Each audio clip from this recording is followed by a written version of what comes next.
This is Earth, the year 2100. This is the headquarters of Space Patrol, and men from Earth, Mars, and Venus live and work there as guardians of peace.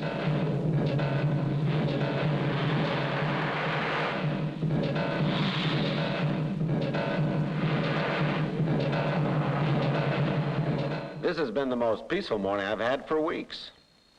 The president of Venus is calling you on the sonar beam. I spoke too soon. What did you say, Colonel? I said I'll talk to him now. Good morning, Mr. President. Is anything wrong? No, Colonel. I have excellent news for you.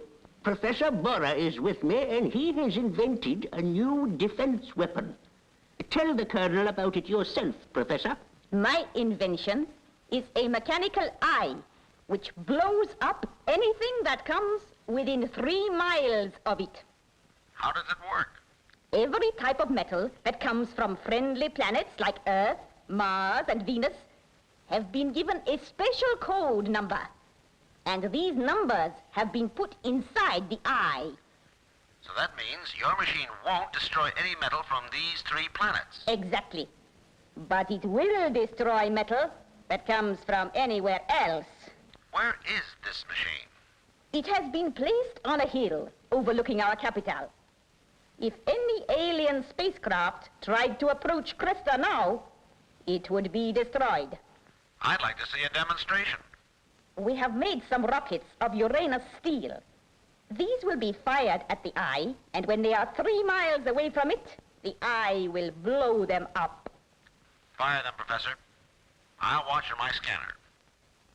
Now, Excellency, give the order to fire the rockets and watch on your screen. Fire rocket missiles.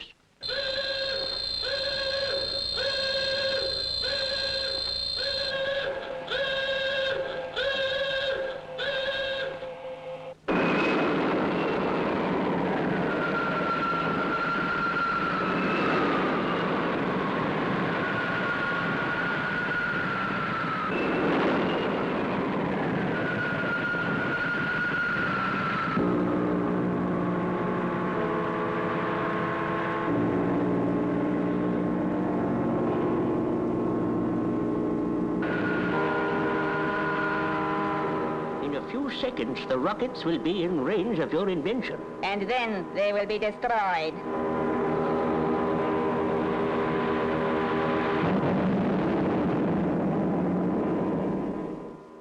The eye works. Congratulations, Professor. Your invention will safeguard us from all enemy forces.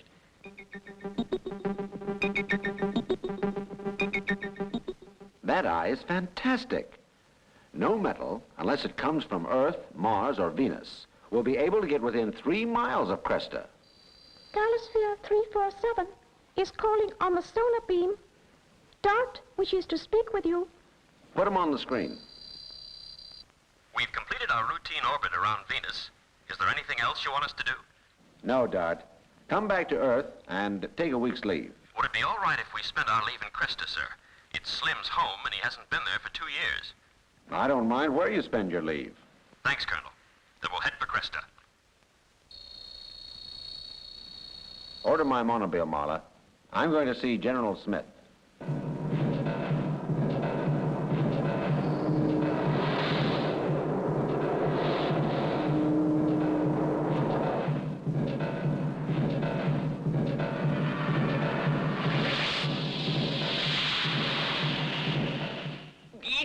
It's impossible to keep order on all the planets unless I have 500,000 more men. Stop worrying, General. I have a solution to your problem.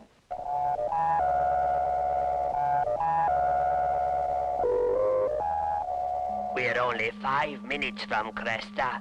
Change to primary drive, Slim, and prepare for landing.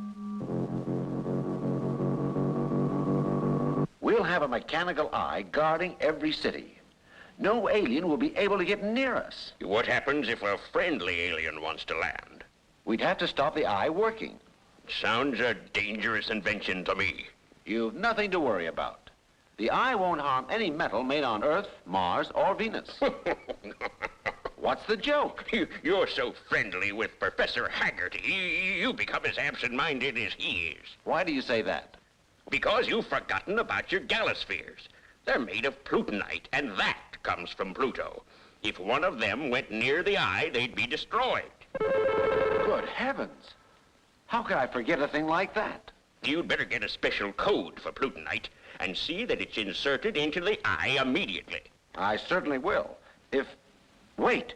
Galosphere 347 is preparing to land on Cresta now. Well, you must stop them. Call them, quickly. Call Galosphere 347. It's urgent. Galosphere 347 is preparing to land on Cresta and is taking no calls. They'd better take this call. If they don't, they'll never take any more.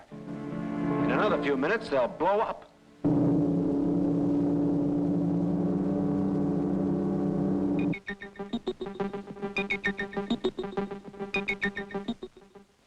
Central Control Earth, calling Galosphere 347. Central Control Earth, calling Galosphere 347. Have they answered yet? No. There's only 3 minutes left. Keep calling. Earth to Galosphere 347. Come in, please. If anything happens to Dart and his crew, I'll resign from Space Patrol. They are still not answering. Is there no way we can contact them? It is not humanly possible. That's it. You've given me an idea. We can't contact Dart, but we can contact the robot control in the Galosphere. Switch on to robot frequency.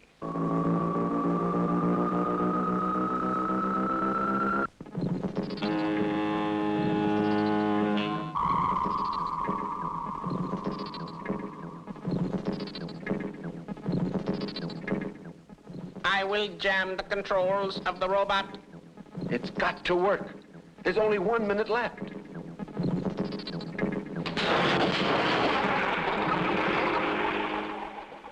That's odd. Something's wrong with our robot. You sounded as if you were having an argument with a robot on Earth. A robot on Earth? You might have something there. Is our radio all right, Slim? Of course. I always... Captain, our radio is not functioning. Then Earth must be trying to contact us via the robot. Husky, see if you can fix the radio. I'll go into orbit again until we've spoken to Earth. But we're only 4 miles from Cresta. Let's land and I'll fix the radio when we're there. Do as I say.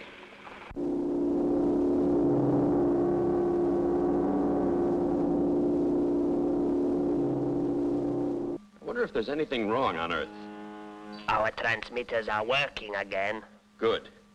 Captain Larry Dart calling Space Headquarters. Come in, please. Thank heavens I got you. You mustn't land on Cresta. Why not? It's a long story. I'll tell you about it when I see you. Now come back and spend your leave on Earth. You made a stupid mistake, Professor. Until the eye stops working, no Galosphere can land here. I will send some technicians to dismantle it immediately. The eye has a very delicate mechanism. I am the only one who knows how it works. Then go and do it yourself. But when you come back, you must give us the plans of your machine. You have invented something important. And if anything happened to you... I understand, Excellency. It was a mercy that Raven was able to contact Dart. If he hadn't, there would have been a disaster.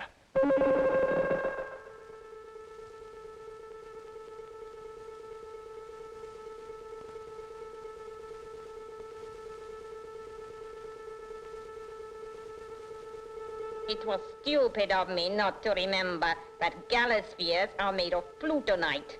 I will have to give that metal a code number and put it into the eye's brain.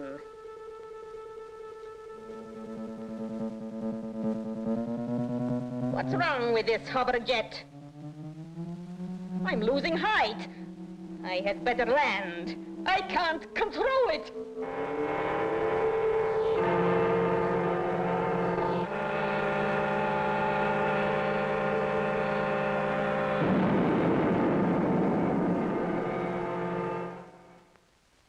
What was that?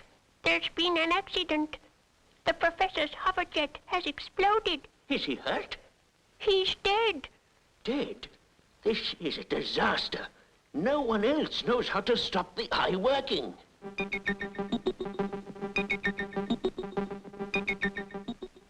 What a situation. Without Bora, no one can get near the eye. I thought it didn't harm anything that came from Earth, Mars, or Venus. It didn't, to begin with. But now it's gone crazy, and we can't get near it at all. Can't you explode it with rocket missiles? They blow up when they're 3 miles away. We've even tried digging under the mountain to reach the eye. But the thing's spherical, and we lost a whole team of miners. You mean it destroys men? It destroys anything that gets in the way of its beam. Then there's only one thing left to do. I know. Call Professor Haggerty.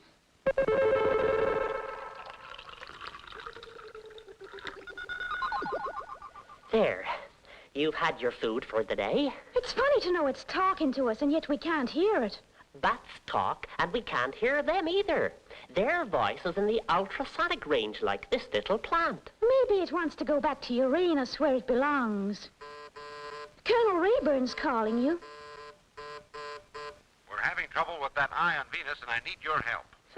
I suppose you're hoping one mad scientist can undo the work of another mad scientist. There's no need to insult yourself, Haggerty. Leave that to me. Now get to work on the problem.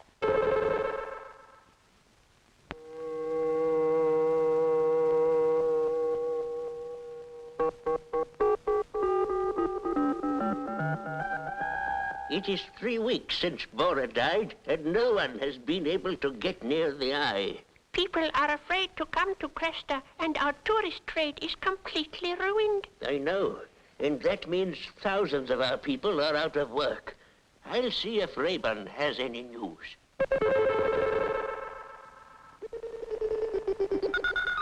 I can't find a way to get near the eye. The only thing is to drop a bomb on it. That's no good. A bomb explodes when it's 3 miles away from it. Then use an atom bomb.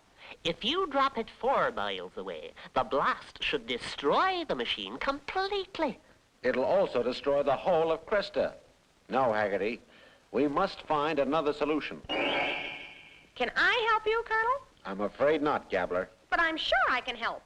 I'm a Gabbler victim, and I'm the cleverest Martian parrot in the universe. Be quiet, you silly thing. But I'm sure I could help if you'd only let me talk. Heaven help me, I can't stop you. Now go away and play. Ah, me. If only I'd never taught the Gabbler to speak English. It wouldn't be so bad if his voice was in the ultrasonic range like this plant. Then we wouldn't hear him. What's the matter? When you mentioned the plant, an idea flashed through my mind about that eye. You mean you found a solution? I thought I had, but it's gone right out of me head. You'd better find it and put it back again. We've got to destroy the eye. Aye, Colonel. What did you say? I said, I will. If only I could remember what it is I've forgotten.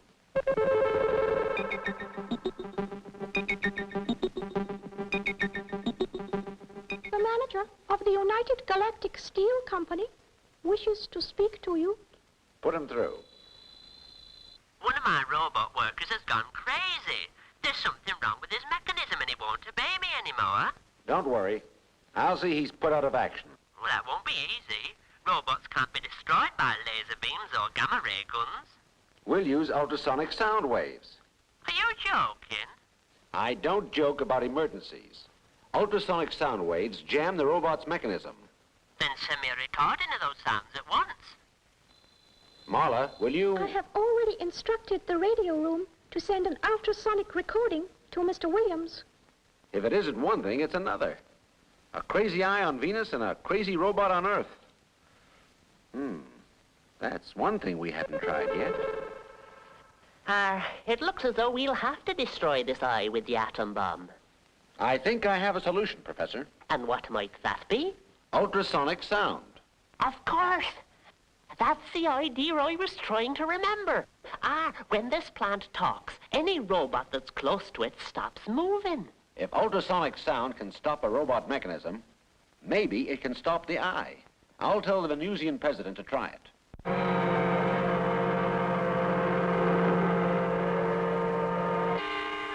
For the last 3 hours, we have beamed ultrasonic sounds towards the eye, but it has had no effect.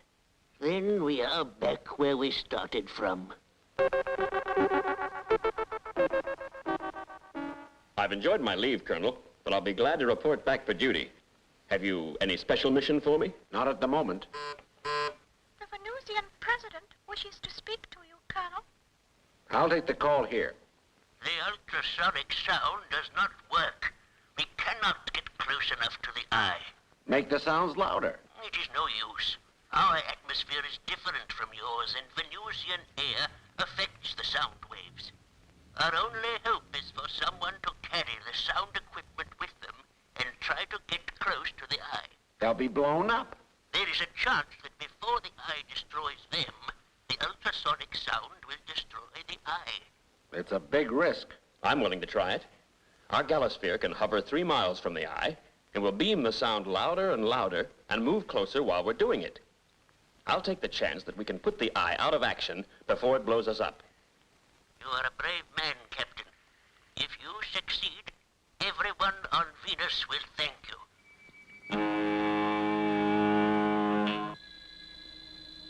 Orbital speed 0 to 20,000 miles an hour.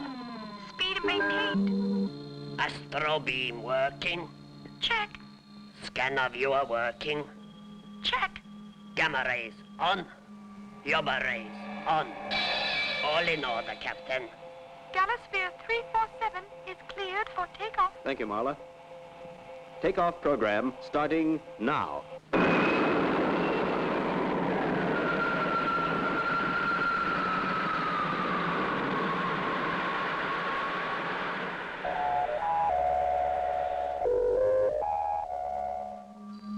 Well, boys, we might as well relax until we reach Venus. I can't relax. This is the most dangerable job we have ever done. I thought you liked danger.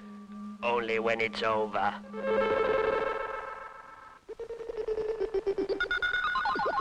I wish I hadn't given Dart permission to go.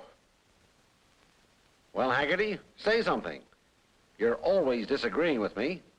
Why don't you disagree now? I can't. I also think Dart will be killed.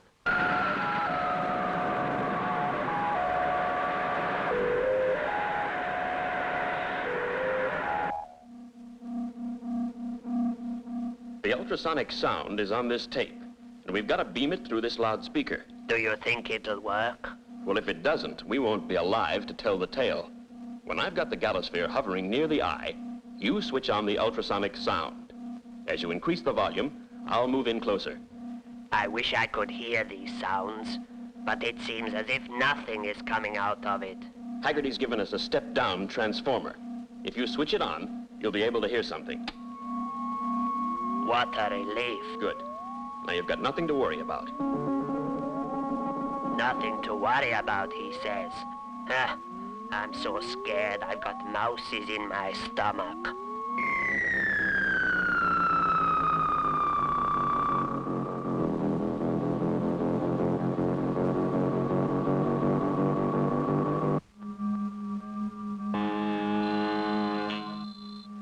We are approaching Cresta.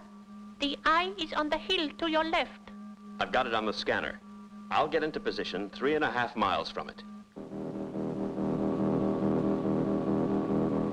We're in position now. Switch on the ultrasonic sound, Husky. I've switched it on, Captain. I hope it's working.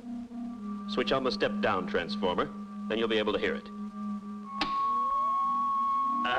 What a noise. Increased level of ultrasonic, Husky. What's our position, Slim? We are 3 miles and 100 yards from the eye. I'll move into 3 miles. Be careful. If we get 1 yard nearer than 3 miles, we might blow up. We are exactly 3 miles from it. Now comes the big test. Husky, can you make those sounds any louder? That's as loud as we can go. Return to the cabin, Husky. I'm going to open the vacuum door in the observation room. Why? I don't want the sounds to be muffled. The louder the noise, the better the chance we have of putting that thing out of action. Outer vacuum door opening. What's our position, Slim? We are exactly 3 miles from the eye. This is it, boys. I'm moving in closer. It worked, Captain. The eye has stopped completely. I'll tell Rayburn. Galosphere 347, calling Central Control Earth. Congratulations, Dart. We've been watching you on our scanner. Do you want us to go down and dismantle it? No, Venusian technicians will do that. You and your men return to Earth. We've got to close the outer vacuum door again, or we won't gain speed. Can I turn off the ultrasonic sound recording too? Yes.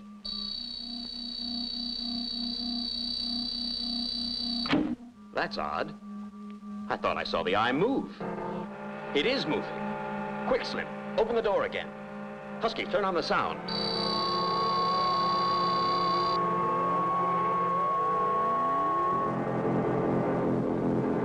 It's all right. The eye has stopped. Leave the sound on, Husky, and come in. Earth is calling you. What went wrong? The minute we stopped the ultrasonic sound, the eye started working. We'll have to keep hovering till it's dismantled. The President has decided to destroy it. Without Professor Bora, no one can control it properly. Shall we blow it up? Yes. Use your laser beam. Can I do it, Captain? Certainly. I feel as if that eye is alive. Are you ready, Husky? Yes, I'm pointing straight at the eye. Then fire.